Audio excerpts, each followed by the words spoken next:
Even as we carry on, we have a very special documentary presentation.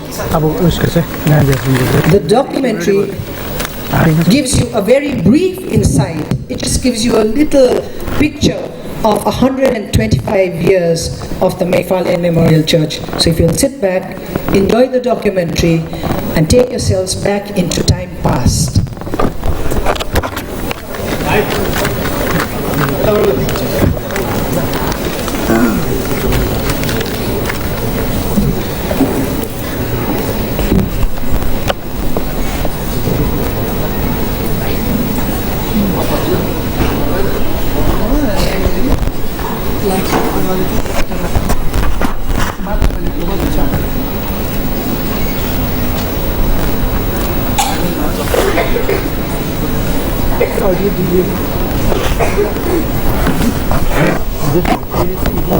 इसके camera लगा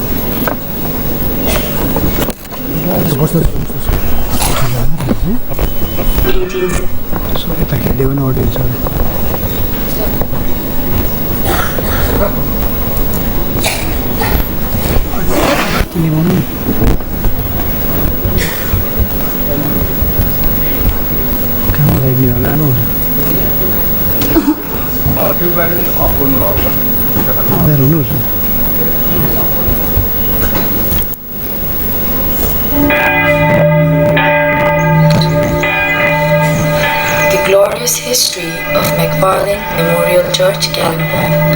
The MACFARLANE Memorial Church, which Dr. Wallace Williamson has described as the most inspiring sight he had ever seen in India, is the brilliant architectural feature, pride and glory of Kalimpong.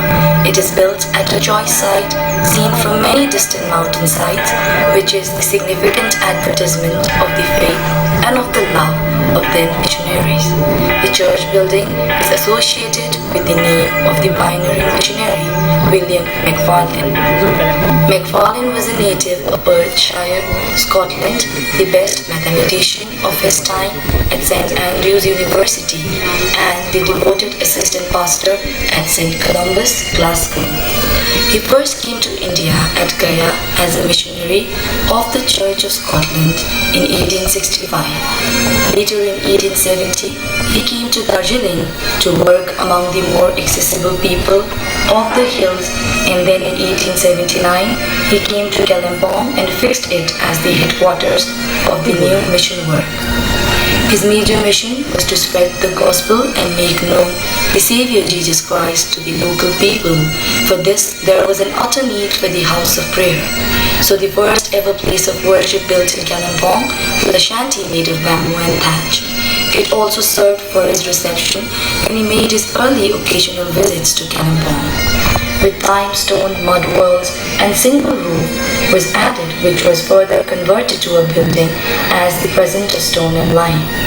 Interesting and significant is to note here that under the able hands of MacFarlane, Ganga Prasad Pradhan, a great strength to the mission at Darjeeling, who first translated the Bible into Nepali in 1894, and Lakshman Singh Mukhia, who had for long been one of the principal teachers in the training school at Kalimpong, were baptized in 1874.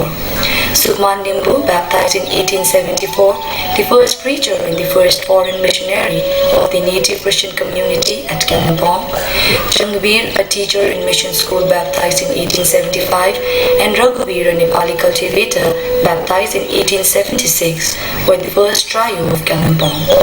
Namthak Rongong was baptized in 1878 and was appointed as the catechist of Mungwa Church, had his main role in spreading the gospel. He was ordained as the first native pastor on the 21st January 1900 at Mungwa, and Ganga Prasad Pradhan was ordained as the first Nepali pastor on 1st August 1901 at Darjeeling. Deonsi Sada with his family were baptized in 1878 at Darjeeling and worked in a normal school when the mission came to the district.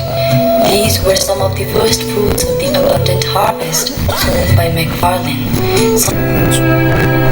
Unfortunately, on the morning of 16 February 1887, Having had a severe day's search in the forest for timber to build his school, MacFarlane was found dead in bed. The good soldier had a quiet end to his hard warfare. Nevertheless, the house of prayer received its new shape in due course of time by his friends and fellow believers.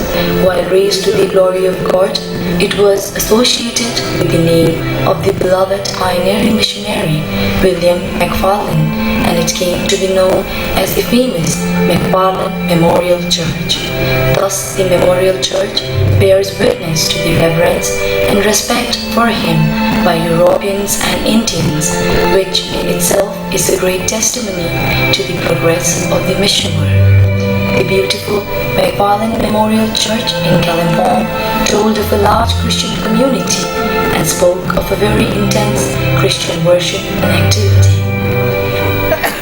The foundation stone of the MacFarlane Memorial Church was laid on the 24th of February 1890 by Dr. Herdman of Melrose, who for many years was an Indian missionary, a chaplain and the convener of the Foreign Mission Committee of the Church of Scotland. Mr. Weddell of Jedburgh was also present on the occasion to represent the Church of Scotland. Exactly after 20 months, on Sunday, the 1st of November 1891, the church was opened for public worship, and this was a red letter day in the history of the mission of the Church of Scotland. The Christians from the outstations from Darjeeling and Sikkim had arrived the day before, along with a number of Europeans to witness the day. An early open-air prayer meeting began the proceedings. At 10:30 a.m., the congregations, each headed by a distinct banner inscribed with its own name, were marching up the church road. Each one, big and little, wore a rosette. Above all the banners was the grand old flag of the Old Kirk. Nectarmen consumed on the day was 134, many of whom were old men and women. It took 36 minutes for baptism only. About 150 believers united in the Lord's Supper on the very day. Reverend W.S. Sutherland was the one to start the church choir in 1907, and the members were the students from HUMI and Girls' Hostel. Mrs. Corp, the wife of a local wool merchant, also used to lead the choir of boys with a harmonium. The sitting positions for male to the preacher's left and female members to his right are of same as of now in the Sunday worship service. The English service was also held in the late afternoon. Much was done to the church building since 1891. The marvelous tower was built on the suggestion of Reverend Professor Lindsay of the Free Church of Scotland. The overseas friends provided rich-toned bell weighing 406 kg, which enhanced the beautification of the entire church building.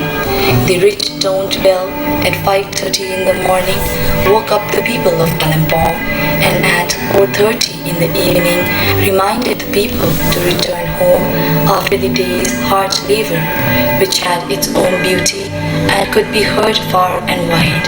Mr. George Tussler of the Indian Public Works Department sketched the plan for the church. The interior of the church is simple and the woodwork is a salved timber. The chief decoration in the wall, text inscribed with the gospel message painted on zinc by Greenock Gill's woman. Between the windows of both side walls